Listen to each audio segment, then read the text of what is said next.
Barnes& Noble's January thriller pick of the month was Road of Bones by Christopher Golden, a novel about a documentary producer scouting out a new TV show idea on Russia's infamous Kolyma highway. So, was it worth the hype? Well, let's find out.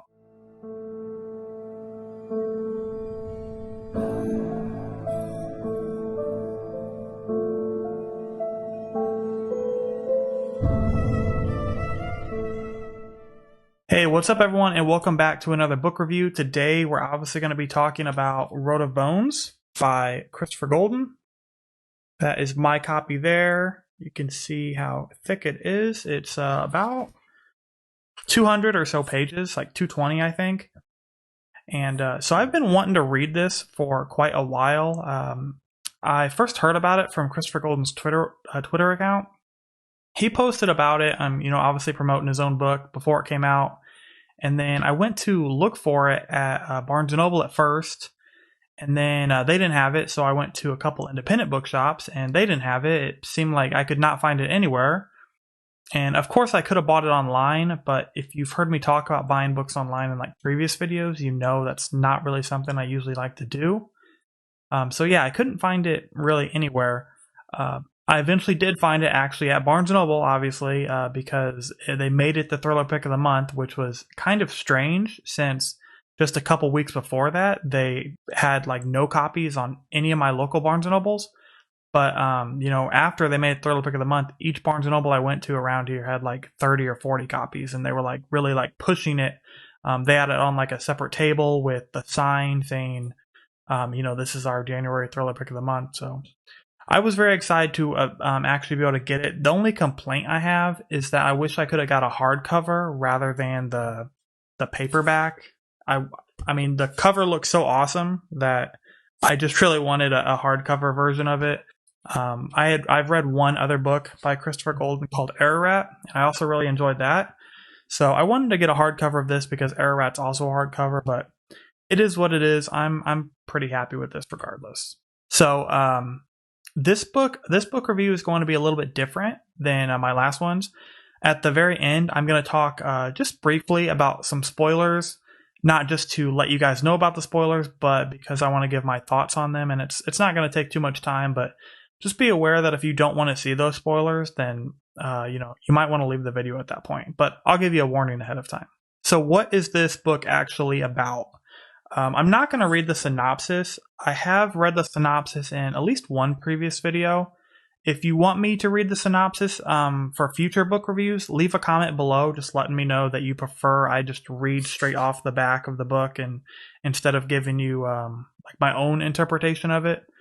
But yeah, leave a comment below and let me know what you think about that. So this book is basically about a guy named Teague. He is a documentary producer, and he's got a friend named Prentice. Prentice has kind of been with him through thick and thin. He's kind of the last guy who's still hanging out with Teague and believing in his projects. Plus, he jokes at one point in the book that he's only here because Teague owes him.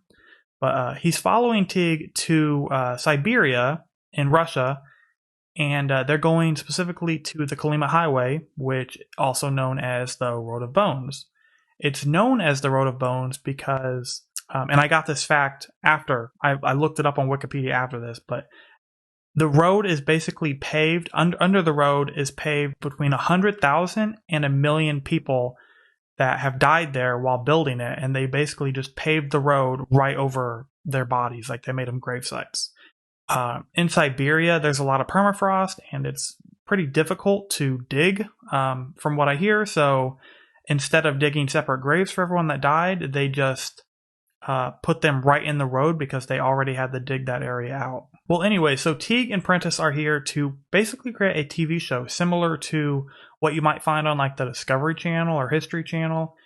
If you've heard of the TV show Ice Road Truckers, it kind of sounded like it was going to be something like that. The title was going to be Life and Death on the Road of Bones. And their plan basically is just to go there, get some early footage, some preliminary footage, and then pitch it to high-level TV executives, try to get some funding and create this show. Well, when they get there, they first have to meet up with their guide. His name's Caskill. He is, they pick him up on like a roadside gas station, convenience store type thing, and they are going to continue on traveling to Caskill's hometown.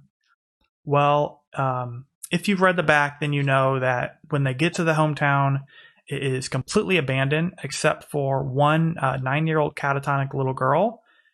She's basically seen some terrible things, or it indicates that she's seen some terrible things.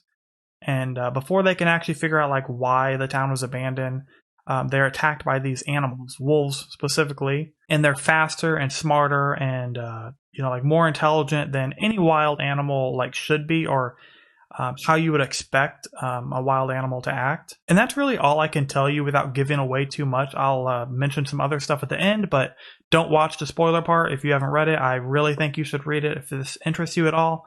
But for the people who have read it and are just wanting to check out my thoughts on it, I'll talk about that at the very end. So the first thing I really enjoyed about this book is how creepy the antagonists were, and I specifically used the term antagonist rather than like monster or mastermind, or any term that I could possibly use for like the enemy in the story.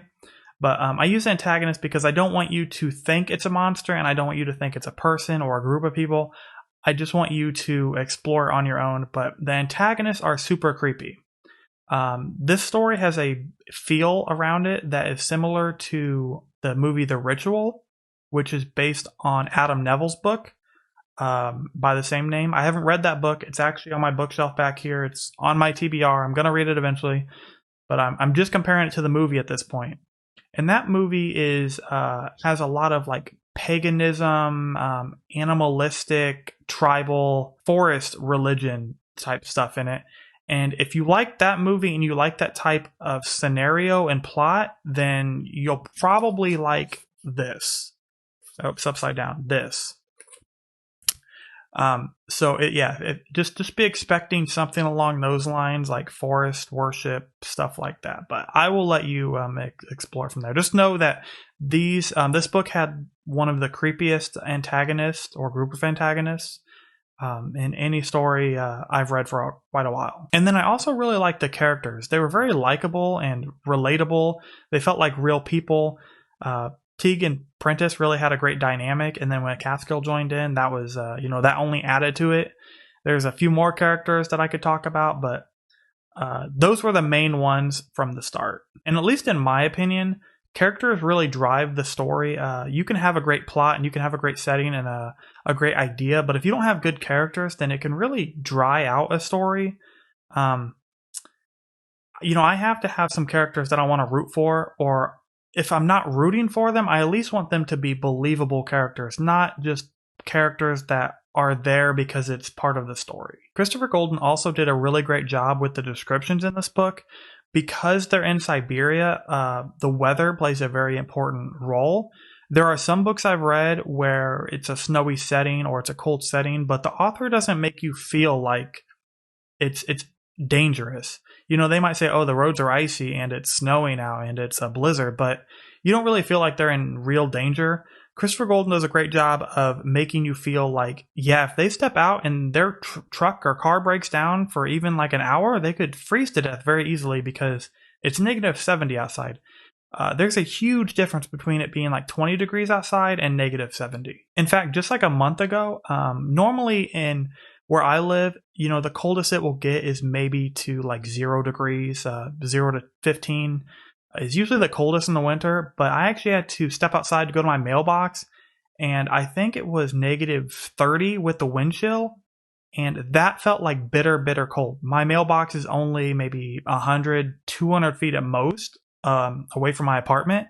And just walking that with a heavy coat on, I really felt like if I had stayed up there more than like 15 or 20 minutes, that I could easily have gotten frostbite.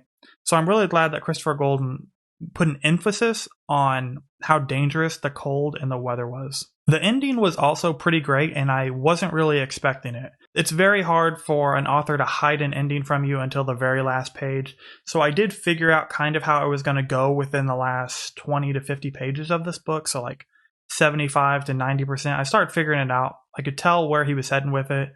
But for the bulk of the story, I couldn't figure it out at all. I was like, really like, I don't know where he's going with this. I don't know how it's all going to wrap up.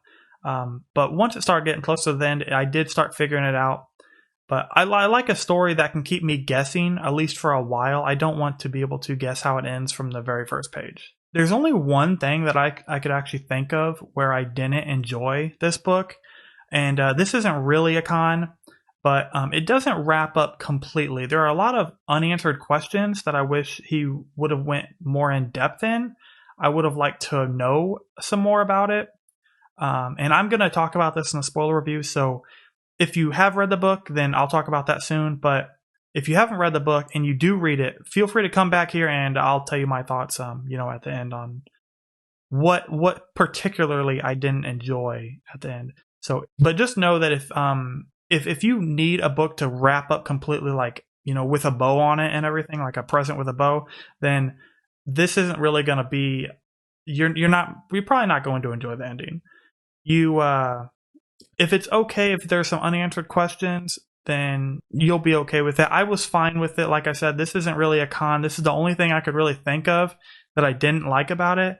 So I'm being a little nitpicky here, but I just wanted to point that out. Real quick, everyone, if you are liking the video, please leave a like. And if you want to see more content from me, please hit the subscribe button.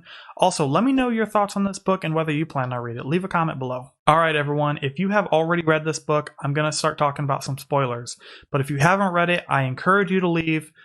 Please go read this book and then come back and we'll talk about some spoilers. The first thing I want to talk about is the abandoned town. Now, this really isn't a spoiler, but it's funny because I didn't actually know that there was going to be an abandoned town. I bought this book and I read it based on this cover alone. And it actually says here about halfway through that they get to an abandoned town. Well, like I said, I bought this based on the cover and the fact that Christopher Golden put it out. So when they actually got to the abandoned town and found the girl, I was surprised. I didn't read the full synopsis. I guess I was too excited to read the book, so I didn't read the full synopsis. And that was a surprise to me. But when they got to the abandoned town and just before they left, if you've read the book, that Caskill dies. That was a huge disappointment to me. I really hated seeing Caskill die. I was kind of pissed that Caskill died, actually. I really wanted him to hang out with Prentice and Teague. They just seemed like they were going to be a really great dynamic. And when he died, I was like, is he going to come back? Or is this like, what the hell is going on? But, that's what happened. Caskill died. It is what it is. But then on top of that, Prentice died. Like later on, I think he died maybe 70 to 80%, maybe a little bit later in the book. But he died too, and I couldn't believe that. How are they gonna kill off Prentice? He was like, Teague's sidekick, and I really felt bad. I thought if anyone was going to live, it was going to be Prentice. I felt like Teague might die because he was like obviously the main character. He's like the documentary producer and everything, but I wanted Prentice to live. I don't know what it was about him, but he just seemed like a good guy. He was like going out there with Teague and wanting to help him, and he was just staying by his side. So when he died, I was really disappointed in that. And then as far as the ending goes, I wish Christopher Golden would have talked more about the Parney and the shamanism, as well as the little girl.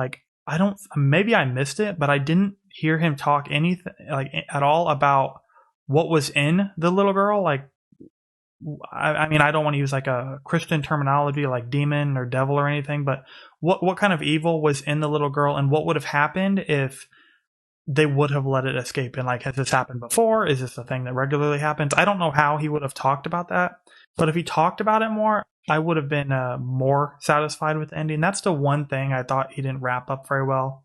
And I think he did that on purpose. I'm pretty sure he wanted to leave it open-ended ending and kind of just make you guess and just think there are more powerful forces in the world. And you don't really know completely what's going on out there. All right. Thanks everyone for watching. Please hit that like button if you liked the video and hit subscribe if you want to see more content from me.